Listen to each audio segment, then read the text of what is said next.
Alright, looks like volume levels are acceptable this time. Welcome back to Pokemon Blue. We're continuing our assault on Silphco.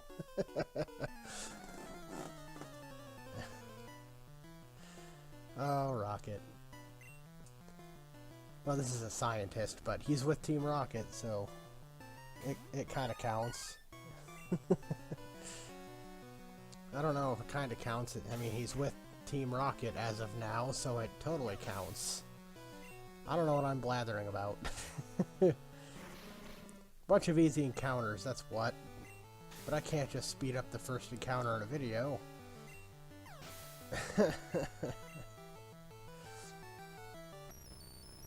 As he's Magneton, this, it's level 25, yeah. Let me show you off Gen 1 programming for you. Hyper Beam usually makes you rest a turn after you use it, but if you knock out the Pokemon you use it on, it doesn't count. This is the only generation that does that, and one of the games, Pokemon Stadium, would actually fix that to where you still rest even if you knock out the Pokemon. Because it's a little brutal. This Hyper Beam's really powerful. Like, you need to rest after using it or else it's a little broken, honestly. But Pokemon Stadium fixes that, so you have to rest no matter what. Sorry about that. My voice cracked or something. I don't know what that was about.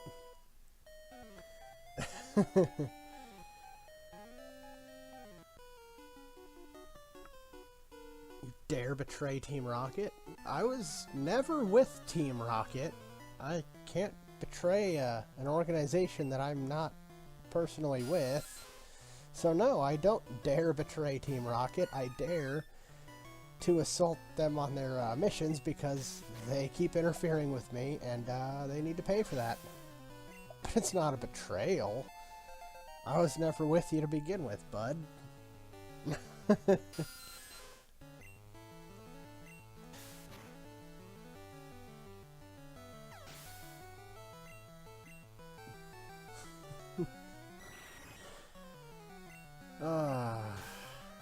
I love Hyper Beam.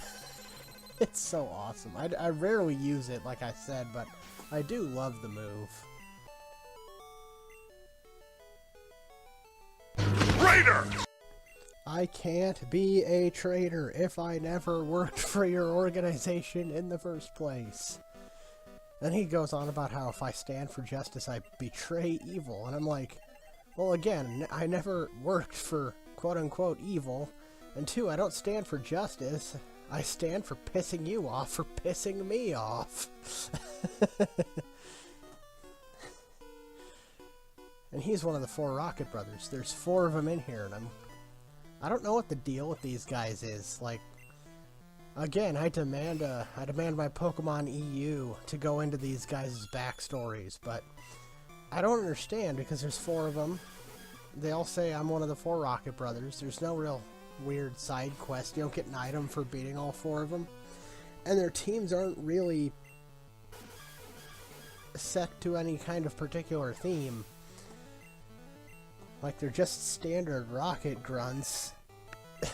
And they don't really share a whole lot in common. It's really bizarre. I wonder what the deal with that is. Maybe there's some more translation shenanigans afoot here. And like in the original Japanese, they weren't actually 4 Rocket Brothers. They were just out of things to really say. Or maybe that was 4 brothers in the Japanese version and they were out of things to say in there. I guess that could be it.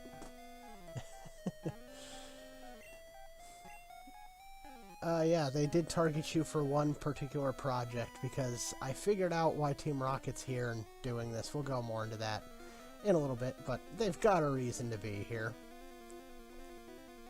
Team Rocket is trying to conquer the world with Pokemon. Yes, they're trying to conquer the world of Pokemon with Pokemon. Because everybody in the Pokemon universe uses Pokemon to do everything.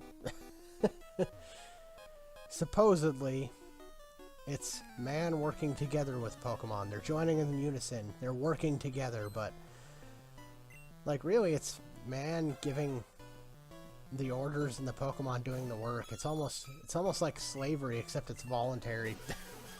Because the Pokemon, you know, they'll obey if they like you.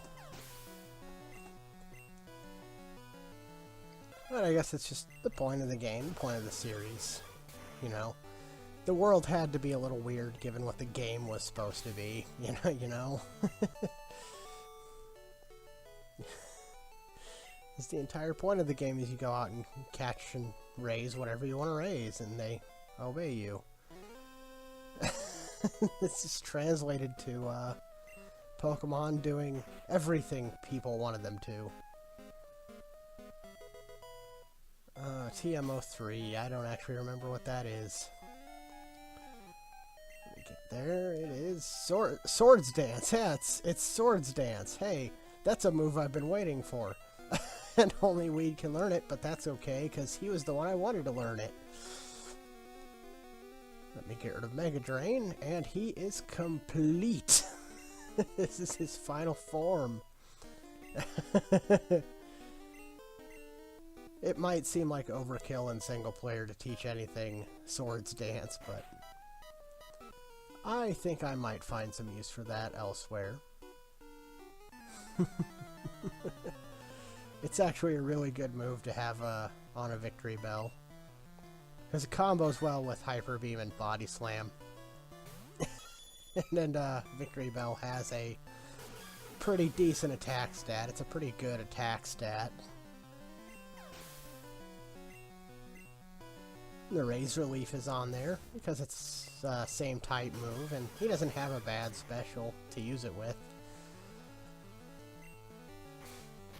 All in all, he's really good.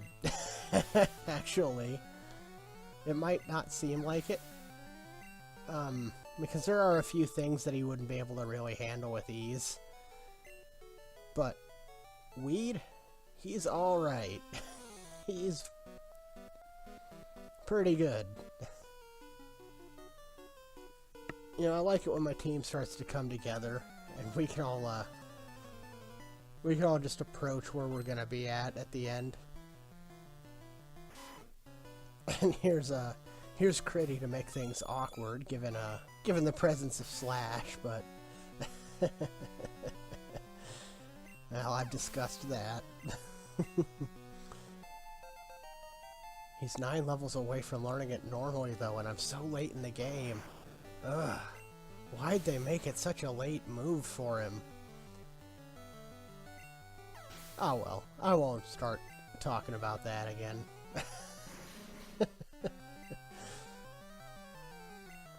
Instead, we're just going to appreciate Critty killing everything, because he's so far ahead of the game at the moment. Yes, I have everything grinded. You know, so far past these rockets.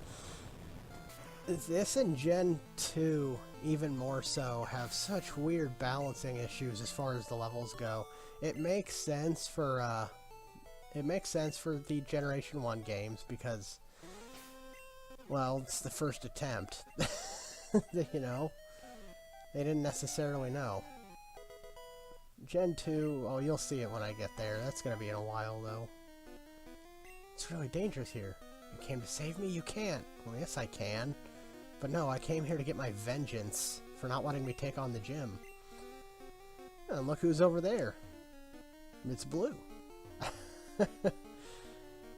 Blue is, if I remember right, because I do remember the path I took to get to the teleporter to where he's at.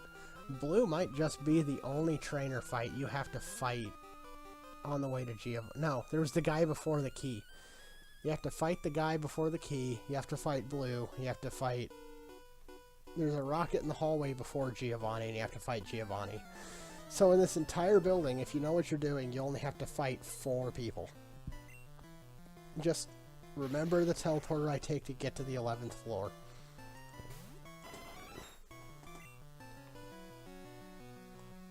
I'm not entirely sure what to do about this Electrode, because I know I can beat him, I just, you know...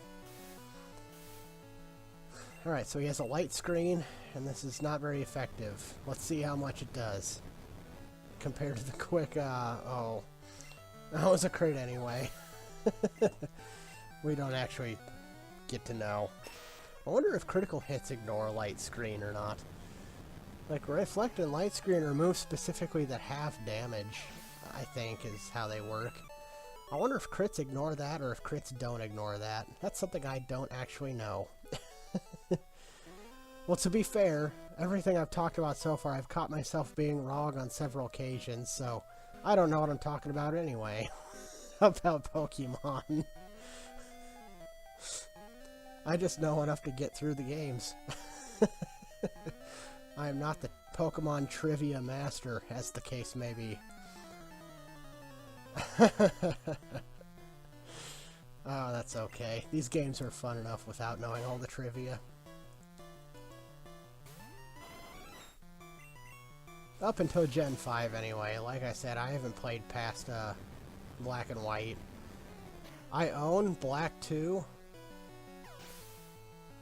but I started to play it and then set it down one day and just never picked it up again, and so I've never actually really played past Black. I think I owned Black because everyone else was getting White, so I got Black because the legendary on the cover of White was cooler looking than the legendary on the cover of Black was.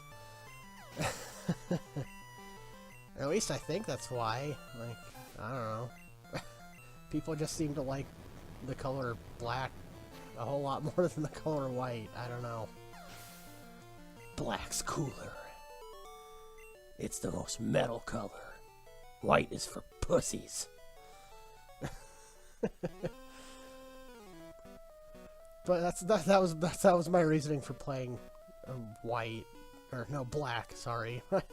Now I'm getting it confused in my head. That was my reasoning for playing Black, was because no one else played it.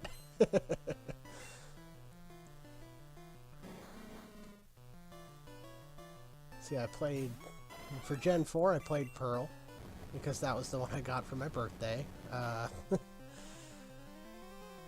For Gen 3, I played Sapphire. I've played all three of the Gen 3 games, Ruby, Sapphire, and Emerald. And the two remakes, Leaf Green and Fire Red, which were Gen 1 remakes, if you don't know. They remade the game I'm playing right now into Leaf Green, and they remade Pokemon Red into Fire Red during Generation 3, so... Yeah, saying I've played Gen 3, there's two different actual single-player games from Gen 3. It's a little confusing at that point, because I use the term Gen loosely. You know, I use Generation pretty loosely, and it's erroneous of me. But I played Sapphire when I got to the Hoenn games of Gen 3. This blue's my favorite color. And Emerald wasn't out yet. Otherwise, I actually might have played Emerald because Rayquaza was on the cover of that, and that's just cool.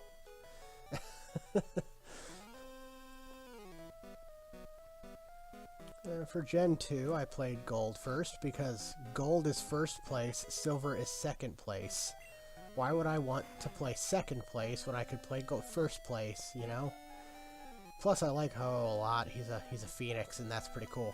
Everybody and their mom liked Lugia, and so everybody played Silver because Lugia is cool. It looks like a dragon and has fingers and it's flying somehow, but it's actually a psychic type. And I was just like, I never really liked Lugia from a design standpoint. I don't know, it's alright, I guess. I like Ho more. He's awesome.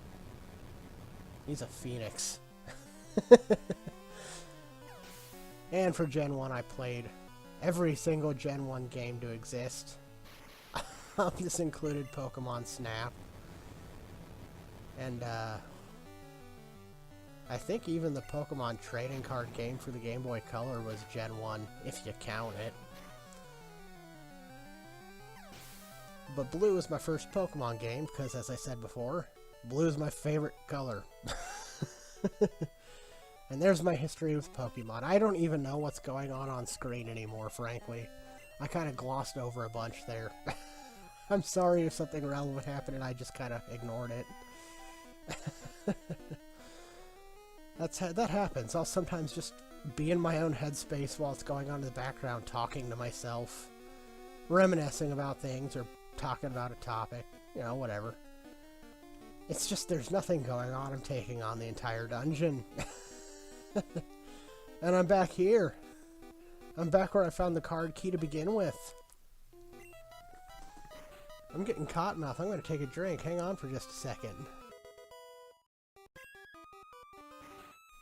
That is much better. You know, I used to drink exclusively soda and stuff. Now I'm mostly all water. And I tell you what, when you get used to being mostly all water, it's actually kind of nice. Water stops sucking once you really get used to it. Kind of very refreshing, actually. And as I said before when I was talking about this one time, it's good for you. So I recommend it. I recommend quit drinking those sugary sweet drinks and start drinking water. You know, juice every once in a while is fine, and obviously when you're out and about, you can have a soda every now and then. You know, there's nothing wrong with it. But mostly water's pretty good. It sounds awful at first. I thought it was going to be the worst thing ever, but it's actually, it's not once you get used to it. Health tips with Blue Kojiro. Apparently. I've run out of things to talk about in this tower. Oh, stop it. Come on, dude. It's getting bad at this point. At this point, I think all I can really promise is that I don't use items for any major battles. Jeez. I swear I hate using items in battle. You wouldn't tell from this playthrough.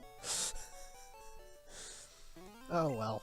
Like I said, it's just showing me some of the things I do subconsciously, even though I hate them. And it's not like that for any other JRPG. It's only Pokémon that I hate using items in battle.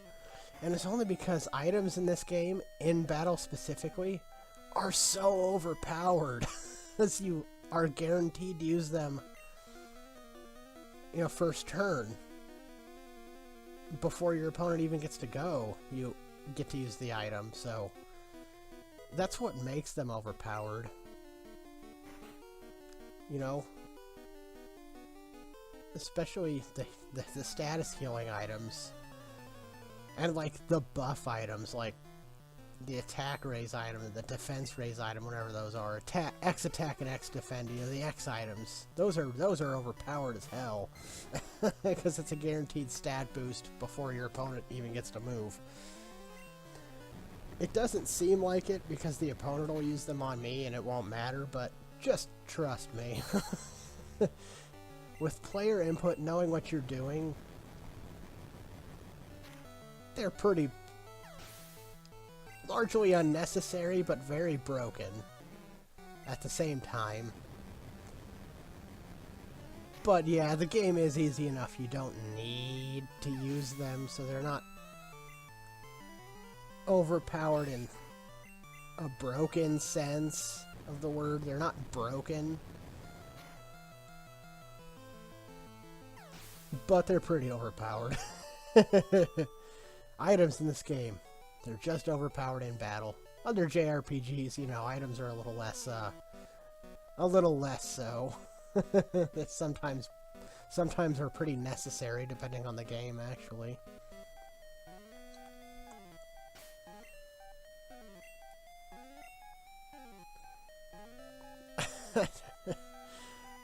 But I need to stop using items in battle. Now that I am conscious of it, you know, I can keep an eye out for when I'm doing it in the future. Just remember all the times during this playthrough when I did it, and use this as like the standard of what not to do, because I guarantee you I forgot every time after I used those items that I'd done it. And here I am acting like it's the end of the world, like this is some great crime against man. It's just really, it's just more of a thing that I hate. Gives me something to complain about while I continue through Self-Co. But again, this dungeon's actually not a bad one, it's just really long is all. If you take on all the trainers. Like I said, I could have been done with this in like 5-10 minutes maybe. And I just figured out where I needed to go.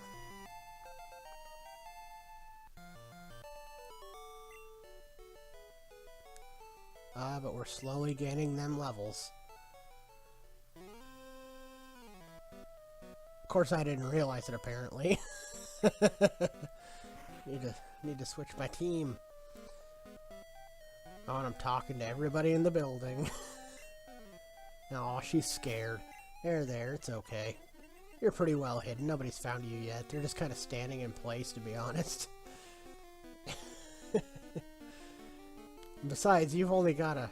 Oh, you've got a dude here, too. I thought she was alone with the scientist, and I'm like, just threaten him with your, threaten him with mace or, like, pepper spray or something. That'll shut him up.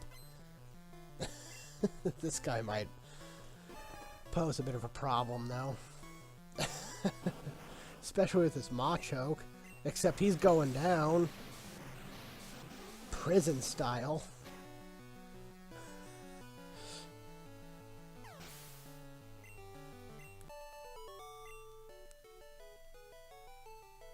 I'm stunned.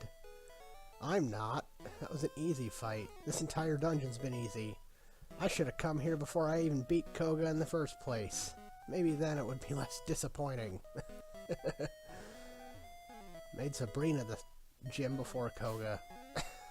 Again, I don't know what the intended order's supposed to be. TM26, Earthquake. I've discussed this before. It would be better served going on Boner. Bubba's getting it.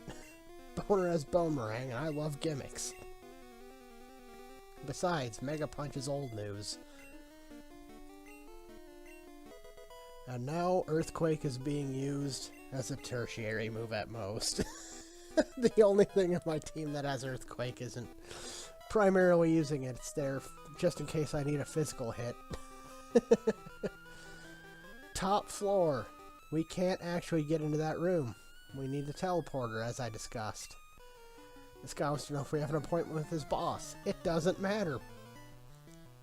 I can't get to him from here. And you're using 5 things, of course. One's a level 25 Rattata. At least they could have had, like, fully evolved teams. You know. That wouldn't have been out of order. Oh well, time to spam the best move in the game on him, because Earthquake is the best move in this game for sure. Logistically speaking, it's not best in all situations. It can't hit flyers, and it's not super effective against everything, but it's super effective where it matters. It has 100 accuracy, a crap ton of damage off of it. It's just really good.